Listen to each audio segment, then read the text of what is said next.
The claims are tested. Samsung Galaxy Watch 5 and Watch 5 Pro came a week ago. They have bigger batteries, a new temperature sensor, and a more durable design, but they lose the fan-favorite rotating bezel that the Galaxy Watch 4 Classic model still offers as an alternative to using a touch-sensitive RAM. This year the battery life will get a massive boost. First and foremost thing this year, both of the watches are coming with 10-watt charging adapter support. That means they will charge faster than ever. Now in terms of batteries though, this year the 40mm and 44mm Galaxy Watch 5 has 284 million power and 410 million power batteries respectively.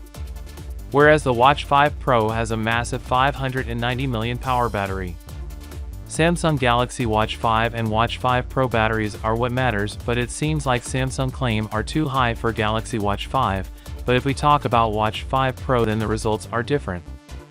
After using the Samsung Galaxy famous GPS feature for hiking an hour, it only drains about 10% of a battery.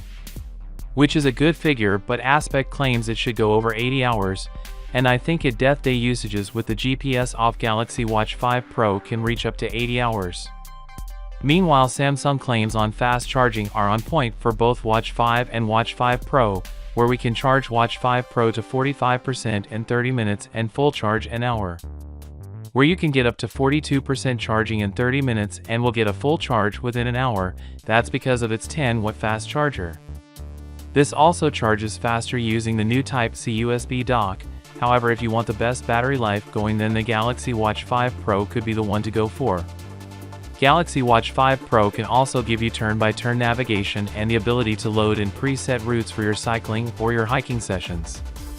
Samsung also overhauled an oft-neglected feature of many small watches, namely the sleep tracking, so apparently the UI will be much easier to understand. At a glance you can quickly check the quality of your previous night's sleep. Do you guys think that the claims are right about the Watch 5 Pro battery? And what are your thoughts on new bezels on the Watch 5 Pro?